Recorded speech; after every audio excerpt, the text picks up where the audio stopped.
प्यारे संतों महापुरुषों, संत निरंकारी मिशन में सतगुरु ने हमें सदा ही धैर्य के साथ जीवन जीना सिखाया है। चाहे कैसी भी परिस्थिति हमारे सामने आए, हमें अपने धैर्य को बनाए रखना ही होगा। चाहे ट्रैफिक में फंस जाएं, तब भी धैर्य नहीं छोड़ना है। नौकरी का इंतजार कर रहे हैं, धैर्य नहीं छोड़ना है। किसी भी परिस्थिति में धैर्य बनाए ही रखना है। परंतु कभी कभी यदि ऐसी परिस्थिति आ जाती है कि हम धैर्य को छोड़ देते हैं, तो इसका सीधा सा अर्थ यह है कि हम अपनी कीमत कम कर रहे हैं। सतगुरु बाबा जी ने बार बार उन्हीं वचनों को दोहराया। बार बार बाबा जी को वही वचन दोहराने की आवश्यकता क्यों थी? क्योंकि हमने उनके वचनों को माना नहीं। बाबा जी ने धैर्य के साथ वही बात दोहराई। एक बार में नहीं मानेंगे, दूसरी बार में मानेंगे, दूसरी बार में नहीं मानेंगे, तीसरी बार में मानेंगे, बार बार समझाने पर मानेंगे। परंतु हम विचार करें कि क्या हमने सतगुरु के वचनों को बार बार उनके समझाने के बावजूद भी माना है? उन्होंने अपना धैर्य नहीं छोड़ा, लगातार धैर्य रखे हुए वो बार बार वही बात हमें दोहराते रहे, हमें समझाते रहे, और हम ढीठ की तरह केवल सुनते रहे और दूसरे कान से निकालते रहे, सुनते रहे और दूसरे कान से निकालते रहे। आज भी सतगुरु माता जी हम सबको धैर्य रखने की बात सिखाते हैं कि धैर्य रखने से जीवन में स्थिरता आती है, धैर्य रखने से जीवन में सुख आता है, धैर्य रखने से कितनी भी विपरीत परिस्थिति हो, वे हमारे विश्वास को इस निराकार ब्रह्म पर बनाए रखती हैं। ये ब्रह्म चैतन्य है, चेतन है, ये चेतन सत्ता है, अजर अमर अविनाशी है, जैसा कि बार बार कहा जाता है और सब सुनते हैं। ये सबकी बात सुनता है, ये निर्जीव नहीं है, ये सजीव सत्ता है, सबकी बात सुनते हैं। लेकिन बावजूद इसके ये सदा स्थिर रहते हैं। इनके धैर्य में कभी भी उतार चढ़ाव नहीं आता। तमाम तूफान इसी में आते हैं, वर्षा इसमें होती है, गर्मी इसमें होती है, जाड़ा इसमें होता है, सब कुछ इसमें होता है, अग्नि इसमें लगती है, पानी इसमें फैलता है। परंतु आपने देखा कितना ही तूफान आ जाए, कितना ही कुछ आ जाए, ये स्थिर है, सदा स्थिर रहता है। ये मत कहना कि ये ब्रह्म निर्जीव सत्ता है इसलिए इसमें कुछ नहीं होता।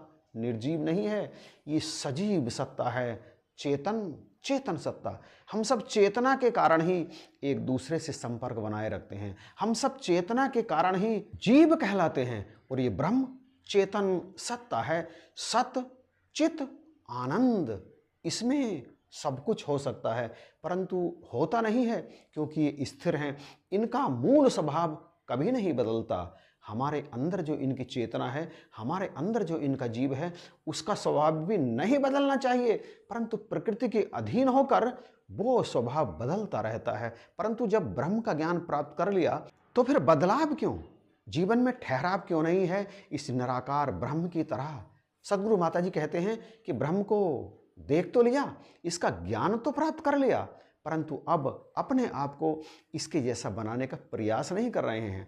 अपने अंदर बैठे ब्रह्म को इसके जैसा बनाने का प्रयास नहीं कर रहे हैं, जोड़ने का प्रयास नहीं कर रहे हैं। अभी भी जो ब्रह्म मेरे अंदर है उसे इससे अलग ही मान रहे हैं। वास्तव में एक ही हैं दोनों, अंदर बाहर भीतर रम रहा, धरी राखो तही शीश। और जो ऐसा नहीं है कि सभी ऐसे होते हैं, तमाम संख्या में, बहुत बड़ी संख्या में ऐसे भी ब्रह्मज्ञानी होते हैं जो अंदर बाहर एक समान होते हैं। किसी भी परिस्थिति में वो धैर्य को नहीं छोड़ते। ऐसी ही एक घटना सतगुरु माता जी ने बयान की, अपने प्रवचनों में कहा, और वो घटना दास आपके चरणों में रखने के लिए जा रहा है। एक सत्संग कार्यक्रम में अपने जीवन की उस घटना को फरमाते हुए सतगुरु माता जी ने कहा, दासी को बचपन की वह बात याद आ रही है जब स्कूल के कुछ छात्रों के साथ अन्य शहर में एक प्रतियोगिता के लिए जाने का मौका मिला।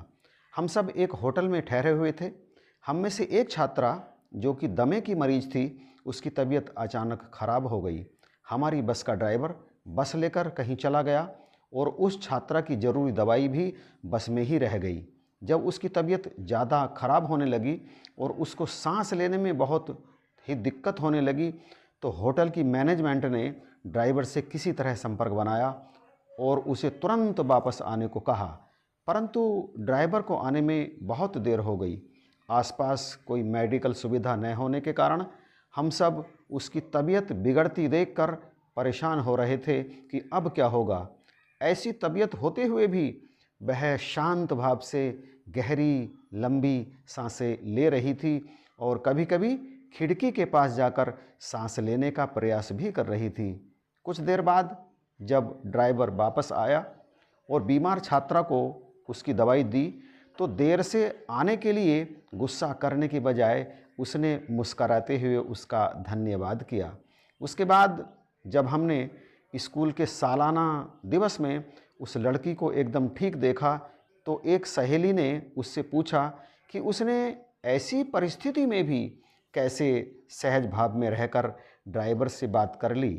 तो उसने जो जवाब दिया वही बात हम सत्संग में भी सीखते हैं। उसने कहा कि यह तो हमारे ऊपर ही निर्भर करता है कि हम सामने वाले के साथ कैसा व्यवहार करें। चाहे तो हम उसके साथ अच्छे से पेश आएं या हम उसके साथ गलत व्यवहार करके अपना भी दिन खराब करें और उसका भी। हमें सिखाया गया है कि हमने धैर्य के साथ चलना है, परंतु जब हम उसके विपरीत चलते हैं तो हम अपनी कीमत खत्म कर देते हैं। सद्गुरु कहते हैं कि हमने यह तो मान लिया कि जात पात के जंजाल में नहीं फंसना है, परंतु क्या हम इससे अभी भी उबर पाए हैं? दरअसल एक बहन के कमेंट को सुनकर मुझे बड़ा अजीब लगा। बहन ने लिखा, भाई साहब जी, क्या मुखी किसी की जाति देकर स्टेज पर ड्यूटी लगाते हैं? हमारे यहाँ तो ऐसा होता है कि केवल ऊंची जाति वाले लोगों की ही स्टेज पर ड्यूटी लगाई जाती है। जो छोटी जाति के हैं और बहुत विद्वान भी हैं, परंतु उनको कभी स्टेज की सेवा नहीं दी जाती, उनको कभी स्टेज पर ड्यूटी नहीं दी जाती। ये सुनकर मुझे बड़ा अजीब सा लगा। दरअसल हमारे यहाँ इस जयनगर ब्रांच में कोई जाति पाति नहीं देखी जाती, कोई ऊंच नीच नहीं देखी जाती, कोई गरीबी अमीरी नहीं देखी जाती। जैसा सतगुरु कहते हैं वैसा ही माना जाता है और वैसा ही करने का प्रयास करते हैं। हर किसी की ड्यूटी लगती है, हर किसी की ड्यूटी जो उस ड्यूटी को निभाने लायक होते हैं। फिर कोई जाति नहीं, कोई पाति नहीं, कोई अमीरी नहीं, कोई गरीबी नहीं, बस ड्यूटी निभानी आनी चाहिए। ऐसे ही हमारे यहाँ ड्यूटी लगती हैं और ऐसी ड्यूटी तो दास स्वयं लगाता है। इस पवित्र ब्रह्म ज्ञान को प्राप्त करने के उपरांत भी यदि जीवन में संकीर्णताएं हैं, आज भी गरीबी अमीरी जाति पाति ऊंच नीच का भेद बरकरार है, तो फिर सीधी सी बात है ब्रह्म ज्ञान समझ में आया ही नहीं। और जिसे ब्रह्म ज्ञान समझ में नहीं आया फिर उसकी रूह का कल्याण कैसे होगा, ये बड़ा सवाल है। तो प्यारे भाई बहनों, इस वीडियो की शुरुआत जहाँ से की, धैर्य को नहीं छोड़ना, सहनशीलता बनाए रखनी है, ब्रह्म के जैसा बनने की कोशिश करनी है, भेदभाव रहित जीवन व्यतीत करना है, सतगुरु को खुश करने का प्रयास करना है। और यदि ऐसा कर पाए तो निश्चित ही इस शरीर को छोड़ने के बाद ब्रह्मलीन होना तय है। बख्शिश करो, कृपा करो। वीडियो यदि अच्छा लगा है तो प्लीज़ कमेंट करके बताइएगा ज़रूर। इन्हीं शब्दों के साथ आप सभी को जय हिंद, नमस्कार और प्यार भरी धन्यवाद।